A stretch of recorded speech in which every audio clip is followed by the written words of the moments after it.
Anda kembali menyaksikan debat publik pertama Pilgub Sumatera Utara 2018. Dan kami memiliki 7 buah amplop yang berisi pertanyaan dari 7 perumus materi yang menyusun pertanyaan debat publik pertama pada malam hari ini. Dan selanjutnya kami akan persilahkan untuk mengambil amplop dan kemudian menjawab pertanyaan yang ada di dalam amplop. Dimulai dari pasangan calon nomor urut 2, kemudian ditanggapi oleh pasangan calon nomor urut 1, dan ditanggapi kembali oleh pasangan calon nomor urut 2, lalu disanggah oleh pasangan calon nomor urut 1. Pertanyaan akan dibacakan oleh moderator, waktu menjawab 1,5 menit dan waktu menanggapi 1 menit. Kami persilakan kepada pasangan calon nomor urut 2 untuk mengambil amplopnya.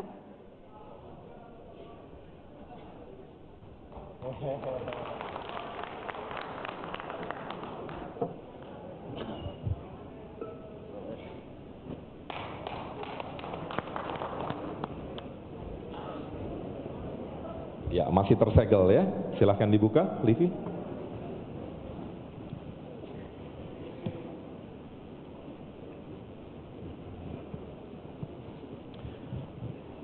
Baik, sekali lagi kami informasikan bahwa amplop ini masih tersegel. Kami sangat menjaga kerahasiaan dan pertanyaan yang berada di dalam amplop disusun oleh tim penyusun. Kami akan segera membacakan, kemudian sesuai aturan kami akan persilahkan debat untuk sesi ini. Siap, Livi? Pertanyaannya adalah, menurut Anda, apakah komposisi birokrasi Sumut saat ini sudah ideal? Dan apa yang paslon lakukan dalam mewujudkan birokrasi pemerintah Provinsi Sumut yang efektif dan efisien? Waktu menjawab 1,5 menit, kita mulai sejak Anda mulai berbicara.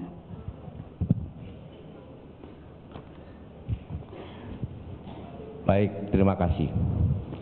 Komposisi birokrasi di Sumut sekarang, jumlah ASN lebih dari 29.000. Dari 29.000 itu sebetulnya ada 18.000 adalah guru yang merupakan pelimpahan. Di sini ada 44 badan dan dinas. Efektivitas birokrasi bisa ditentukan dari apakah struktur birokrasi itu ramping atau gemuk. Salah satu persoalan utama di birokrasi pemerintah adalah suka membuat struktur tapi miskin fungsi. Kita akan evaluasi seluruh birokrasi di Sumut supaya mereka kaya fungsi, miskin struktur. Yang pertama. Yang kedua, birokrasi harus didorong supaya mereka kreatif dan inovatif.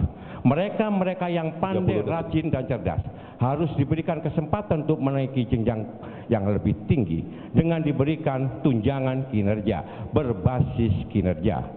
Tidak boleh lagi ada PGPS, pinter goblok pendapatan sama. Tidak boleh. Mereka yang berprestasi harus mendapatkan penghargaan yang lebih besar daripada mereka yang asal-asalan. Menurut saya inilah yang harus digunakan, terutama di dalam merubah mindset dari birokrasi. Terima kasih.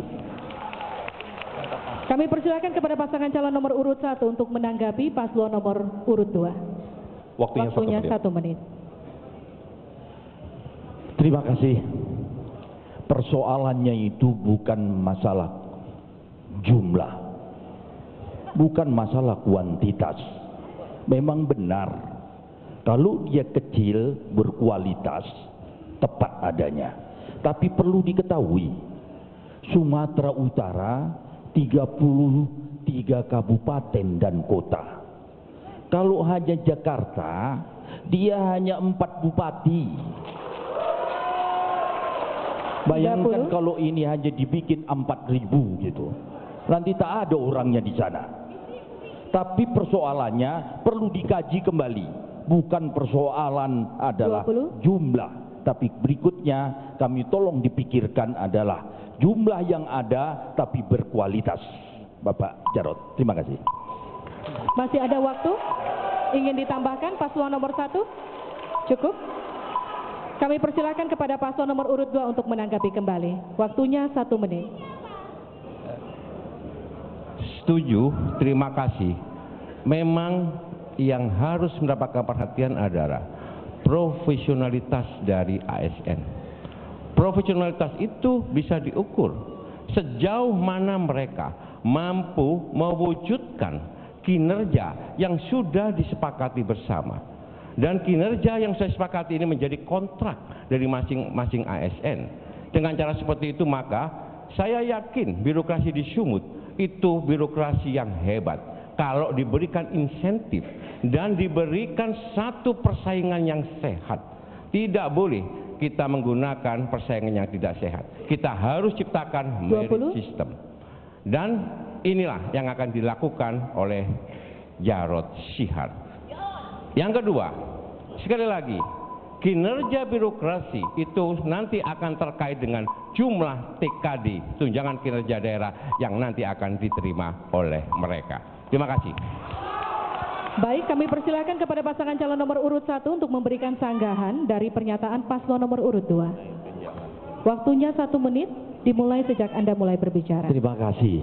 Kita masih bicara cerita jumlah yang dihadapkan kepada remunerasi. Yang bekerja mendapat tunjangan, itu namanya remunerasi. Yang menjadi persoalan sekarang, potensi wilayah Sumatera Utara itu jauh lebih besar dari provinsi-provinsi yang ada di luar. Persoalannya adalah bukan jumlah. Mari kita sepakati, kita latihkan sehingga bisa mengelola potensi ini. Nanti ke depan kalau lebih kita atur. Tetapi kalau sekarang langsung kita kurangin, inilah sumber gejolak sosial. Karena harus ada solusi, tidak sembarang untuk menghentikan yang ada saat ini. Untuk itu perhatikan rakyat Sumatera Utara. Terima kasih. Baik, mohon tenang, kami akan lanjutkan. Selanjutnya kami akan persilahkan paslon nomor urut 1 mengambil amplop.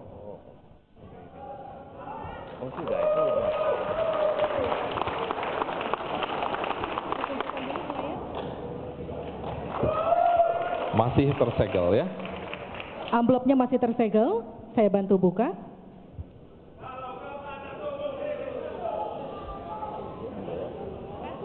Sekali lagi bahwa amplop ini masih tersegel, kami sangat menjaga kerahasiaan.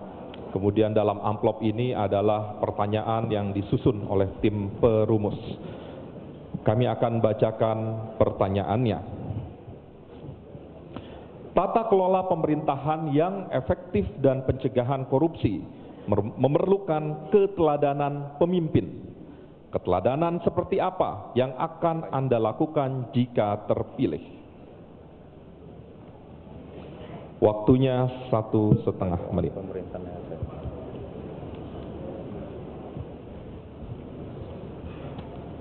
Di dalam mengelola tata kelola pemerintahan ada 8 karakteristik. Salah satunya adalah efektif dan efisien. Ini teori. Inilah yang menjadi pertanyaan. Dia efektif. Kalau tak efektif, berarti keluar dari apa menjadi suatu tujuan. Kondisi real Sumatera Utara ini harus diefektifkan. Kita punya begitu kekayaan. Kita punya Danau Toba, air tawar.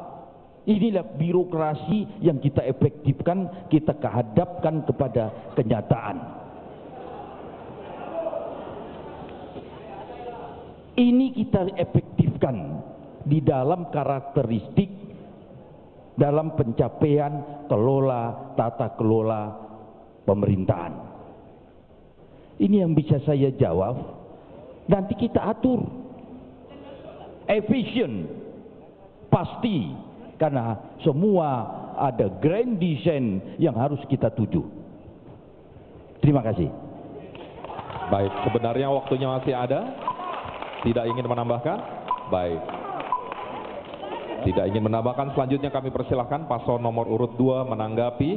Waktunya 1 menit, kami persilahkan. Keteladanan dimulai dari atas. Pemimpinnya menentukan keteladanan. Artinya, pemimpin harus mampu menyatukan pikiran, hati, kata, dan perbuatan. Saya beruntung, pasangan saya salah satu contoh keteladanan.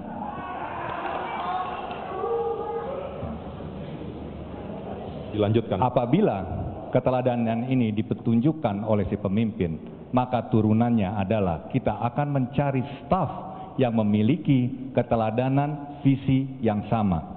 Yaitu dalam hal ini kita menginginkan Sumatera Utara yang mudah dan transparan. Akibatnya yang kita harapkan adalah kesejahteraan rakyat. Seluruh keteladanan ini harus berbuah pada kesejahteraan rakyat. Petani yang bertambah kaya, nelayan yang bertambah kaya, masyarakat yang mendapat pekerjaan dan bertambah cerdas. Itulah Sumut yang baru yang berubah. Habis. Selanjutnya kami persilakan paslon nomor urut 1 menanggapi kembali. Waktunya 1 menit. Terima kasih. Saya tidak menjawab tentang toladan. Karena toladan itu sudah pasti sebagai imam, sebagai tuntunan, sebagai contoh. Kalau itu yang saya jawab, semua tahu. Yang saya jawab adalah ini harus efektif. Ini keluar kita dari efektivitas. Karena salah satu tata kelola pemerintahan dari 8 unsur ada 3, karakteristik ada 8. Kalau tadi penanya disangkutkan kepada tata kelola pemerintahan, itu tidak ada efektif dicampur dengan toladan. Silakan dibuka. Yang ada adalah efektivitas dalam menjalankan pemerintahan ini. Terima kasih. Waktunya masih ada 4 detik. 3, 2, dan habis. Selanjutnya paslon nomor urut 2 boleh memberikan sanggahan, waktunya 1 menit.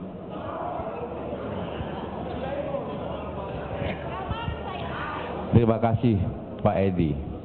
Jadi tadi disampaikan bahwa keteladanan itu yang akan membangun efektivitas pemerintahan.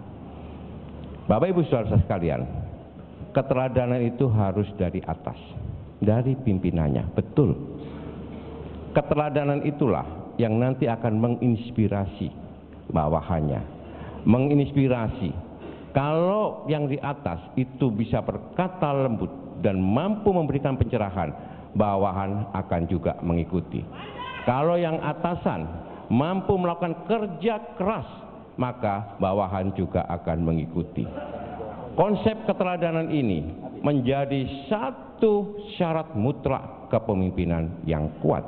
Dan saya mohon maaf, di Indonesia masih ada defisit keteladanan atas kepemimpinan kita. Marilah kita menjadi teladan bagi diri kita sendiri dan teladan bagi orang lain. Terima kasih. Selanjutnya kita akan mendengar bagaimana calon gubernur mengemukakan isu-isu penting dan relevan untuk masyarakat Sumatera Utara. Sesaat lagi tetap bersama kami.